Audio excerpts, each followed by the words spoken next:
sa ulo ng mga nagbabagang balita.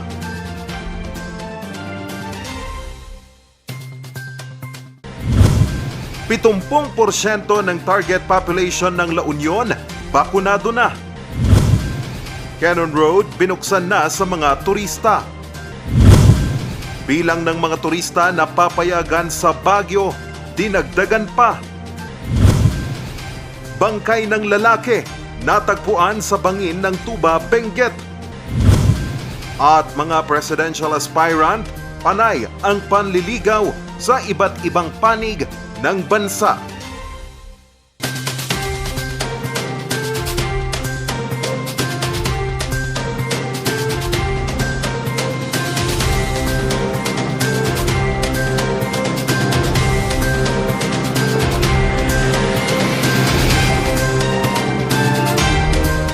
Live from the studio of RNG Luzon, this is Luzon Headlines.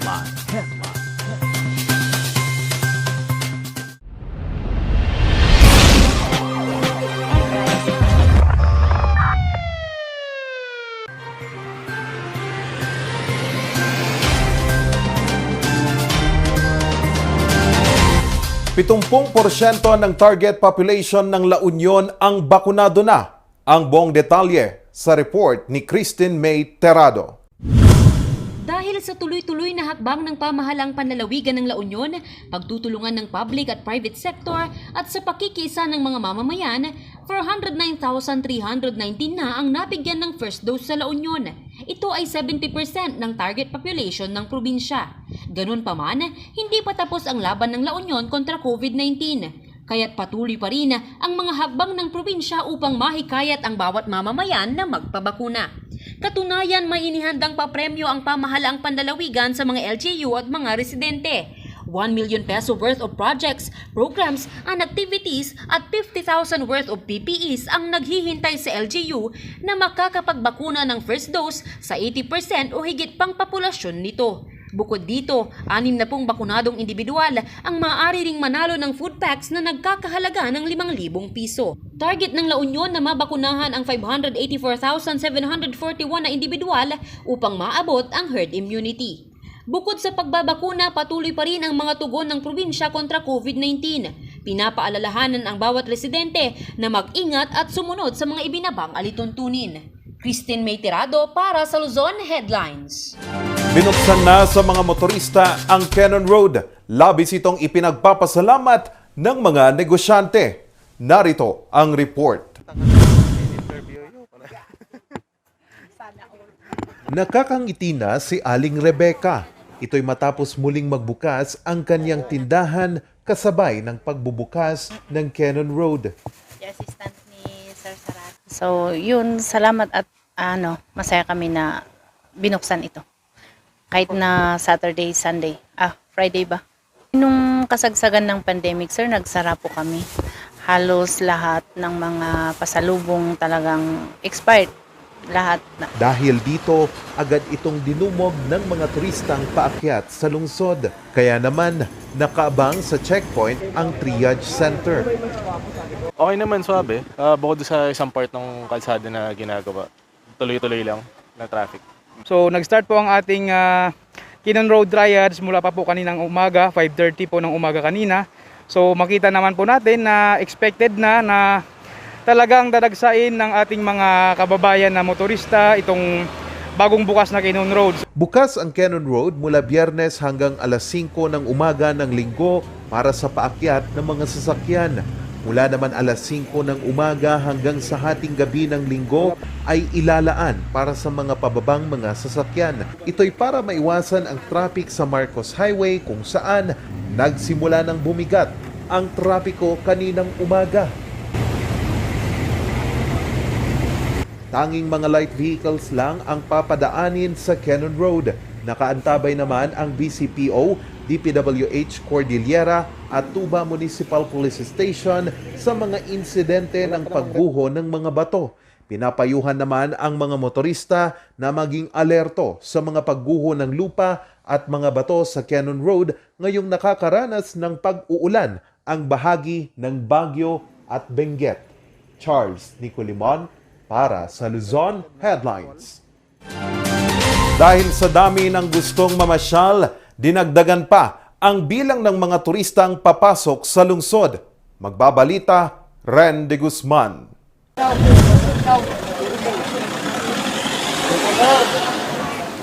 Mula sa 2,000 turista, inakyat na ang bilang ng mga tatanggaping turista sa 3,000 kada araw. Well, for one, this is one of the concerns that was brought to us by our tourism establishments, no? Especially the smaller ones. While we are aware na most of the big hotels na fully booked na, Hindi kasama dito ang mga turistang nag-book sa ilang mga hotel na may sariling triage. right now, yung ano lang, no, yung bigger hotels natin, yung Country Club, Manor, Forest Lodge, saka Lemonade. Kasi yung tatlong yon, yung huli, collaborate sila to operate their own booths dun sa Camp Chanhae Triage. Kasabay ng pagbubukas ng lungsod sa mas marami pang turista, may hirit naman ang ilan kaugnay sa triage system. Yung sa totoo lang po, sa dami po nang nandito, parang kulang po yung mga pasilidad na ginagamit, tapos po kaya nagiging mabagal po yung proseso. Sa Facebook post ni City Tourism Officer Alec Mapalo ay inihayag niyang puno na ang schedule ngayong weekend at sa mga susunod pang weekend ng Disyembre. Hindi pa sigurado kung dadagdagan pa ang limitasyon sa bilang ng mga turistang tatanggapin sa lungsod sa darating na Pasko at Bagong Taon. The only chance that we can increase that is when we have more triage capacity. No, yung capability ng triage natin na tinitingnan natin. Kasi if we will add more, that will mean a lot of people going to our triage at mahahaba na naman pila, the waiting time will be longer, mas lalo lang maiinit, no? And we've experienced that before. So the only way to increase that is to increase also our triage capacity. That is why we are capacitating our accommodation establishments to do their own triage. Inaasahan pa rin ang pagsunod ng mga turista sa mga patakaran ng lungsod, lalong-lalo na sa safety protocols.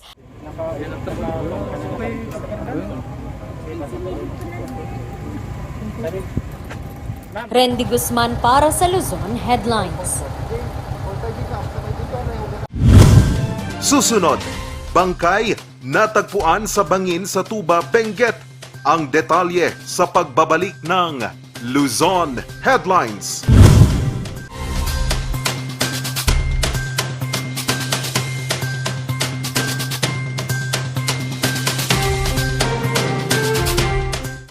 Coronavirus.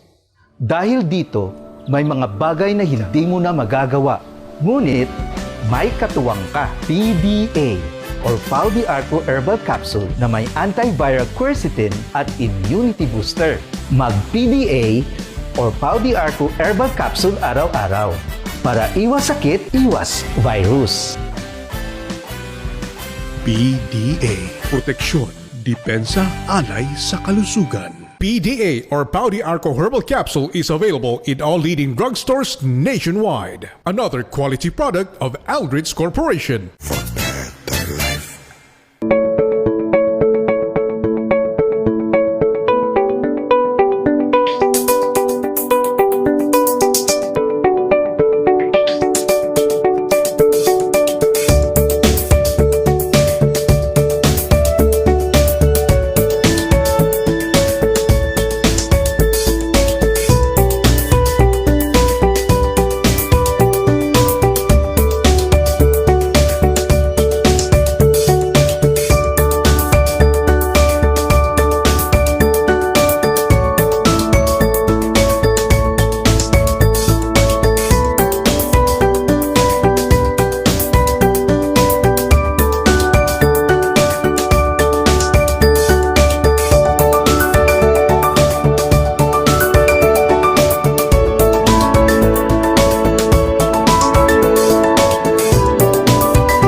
Kapag lumapit o dumantay sa linya ang mga sanga ng puno, maaari ito makaantala sa daloy ng kuryente. Kapag lumago ang puno at pinutol mo ang sanga, kakapit ka pa rin sa puno na maaaring daluyan ng kuryente. Sanhi upang ikaw ay makuryente. Dahil sa lakas ng kuryenteng dumadaloy sa linyang ito, ang paglapit at pagdikit ng anumang bagay tulad ng metal, kahoy, pati na rin ng bato ay nakakamatay. Ang paalalang ito ay mula po sa NGCP. Masakit ba ang likod, ang kasukasuan? Namimitik o masakit ang iyong kalamnan? May rayuma, arthritis o nahihilo? May stiff neck, flatulence o masakit ang ulo? Sa Pauliniment, ginhaway, garantisado. Pauliniment, isang pahid ka lang. Dahil walang out sa Pau!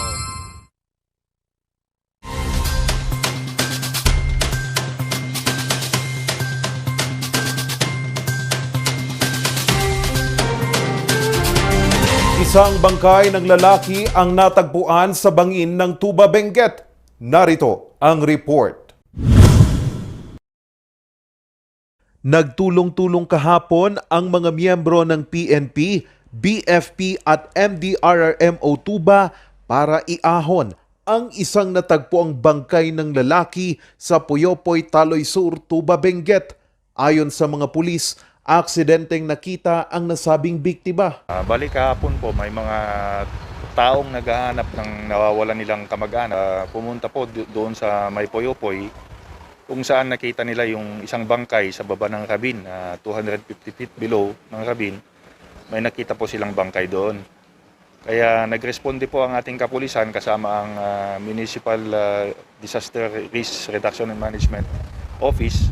At nirecover po nila kakahapon ng hapon yung bangkay. Sa inisyal na report ng SOCO, nagtamo ang biktima ng tama ng baril sa ulo at may galos sa iba't ibang parte ng katawan.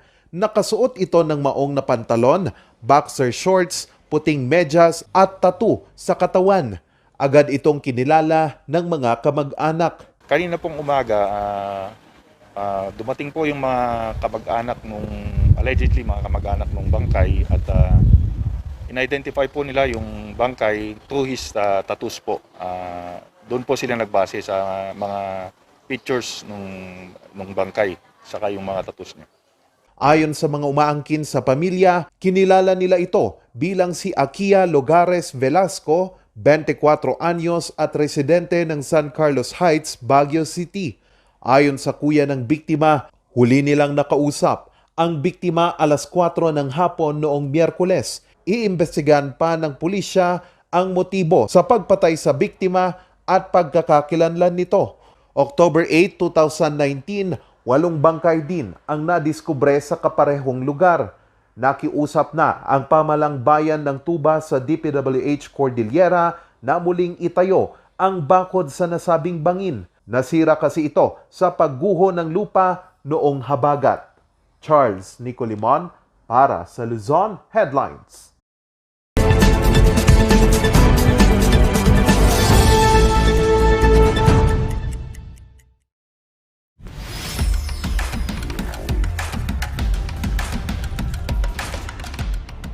One alternative na ginagawa ng mga lawyers sa mga gustong magpakasal uli pero nahihirapan kumuha ng annulment is a declaration for presumptive death o ipa-declare mo na yung spouse ay presumptively namatay na.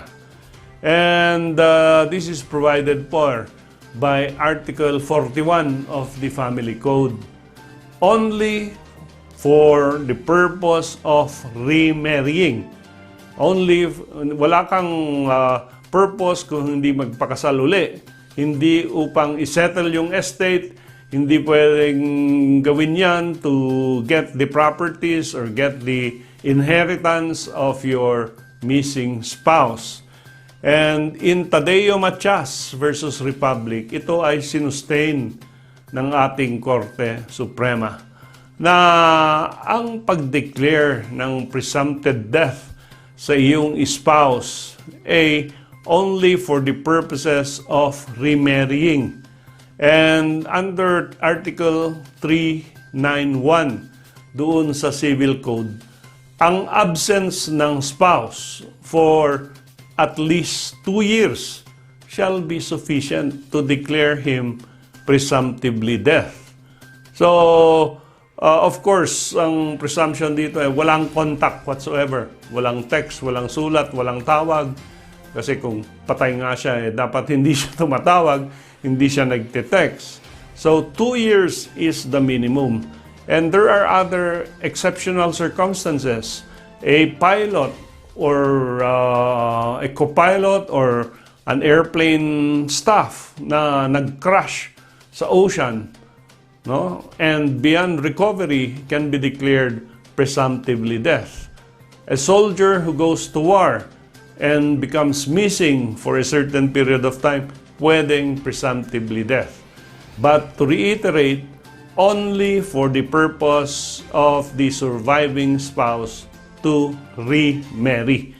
Para magkaroon siya ng lisensya, mag-file siya ng petition sa korte at sabihin niyang matagal ko nang walang komunikasyon, hindi na yata buhay ang aking asawa, so I want to remarry. Yun yung pinaka-purpose niyan.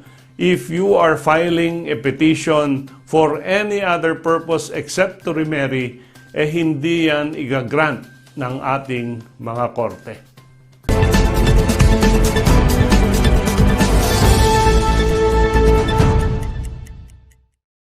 Ang bahaging ito ay hatid sa inyo ng Pines Estate and Gaming Corporation. Susunod, mga presidential aspirant patuloy sa pag-iikot sa iba't ibang panig ng bansa.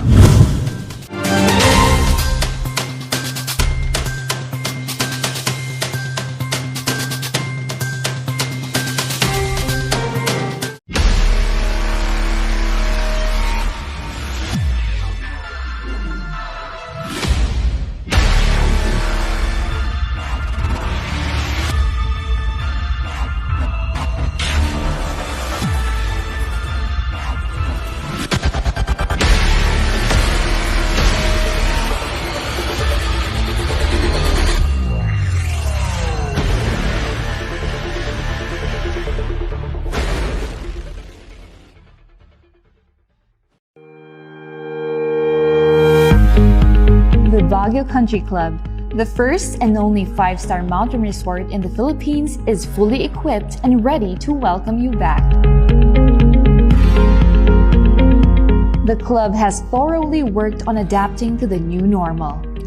The usage of any of the facilities and amenities of the club is governed with specific rules, regulations, and procedures in accordance to the medical, physical distancing, and disinfecting protocols. And as you return back here to your second home and make new memories with us, we assure you that at the Baguio Country Club, you do not have to worry because we can assure you that the club continuously puts great importance to the health, safety, and wellness of its members, guests, and employees.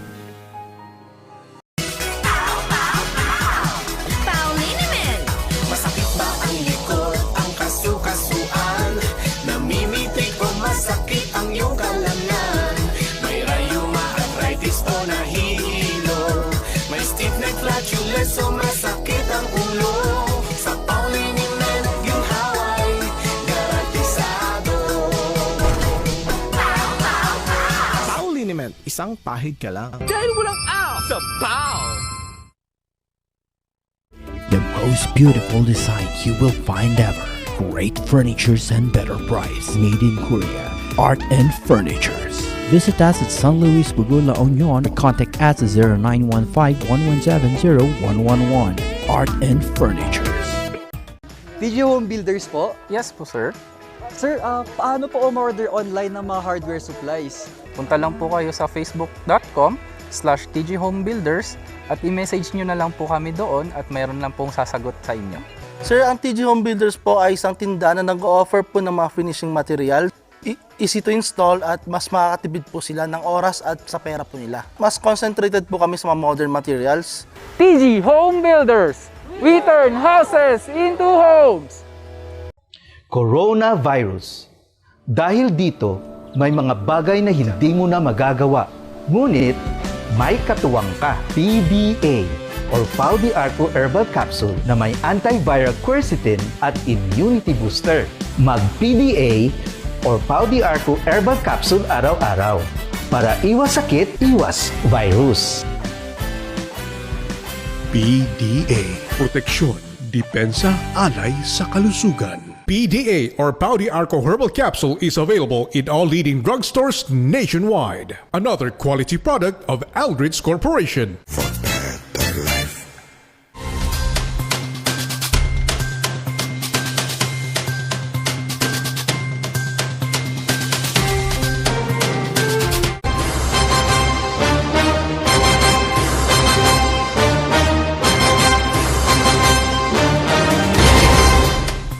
Patuloy sa pag-iikot sa iba't ibang panig ng bansa ang mga presidential aspirant. Ang buong detalye sa report ni Ren de Guzman. Sa susunod na taon pa ang opisyal na pagsisimula ng kampanya para sa halalan 2022 national elections. Ngunit ang mga presidential aspirants nagsisimula ng magpakitang gilas. Ito ay sa pamamagitan ng pagbibigay ng mga tulong at mga proyekto. 200 at 2 mga residente ng Tinglayan, Kalinga ang nakatanggap ng tulong mula kay Presidential Aspirant Bongo noong ika-24 ng Nobyembre. Namahagi ang team ni Gon ng mga pagkain at mga face mask. Namigay din siya ng computer tablet sa mga mag-aaral para sa kanilang blended learning setup. Libreng bisikleta at sapatos naman ang natanggap ng ilan. Bilang chair ng Senate Committee on Health and Demography, ay pinaalalahanan uli niya ang publiko na ipagpatuloy ang pag-iingat laban sa COVID-19. Bukas din anya ang mga malasakit center sa rehiyon Cordillera para sa mga nangangailangan ng tulong pangmedikal. Samantala, ang proyektong Vaccine Express o ang pagbisita sa mga lugar para magbigay ng bakuna naman ni Presidential Aspirant Leni Robredo ay magtuturok ng unang dose ng bakuna sa mga 12 hanggang 17 taong gulang sa Bataan bukas. Libreng tinapay naman ang ibinigay ni Presidential Aspirant Manny Pacquiao sa mga bata bilang selebrasyon ng World Children's Day noong ika-20 ng Nobyembre. Inaasahang mas madami pang proyekto at tulong ang matatanggap ng mga Pilipino lalong-lalo na sa panahon ng pandemya. Ren de Guzman para sa Luzon Headlines. At yan ang mga balitang nakalap ng Luzon Headlines ngayong araw. Maraming salamat at muli magandang gabi sa inyong lahat.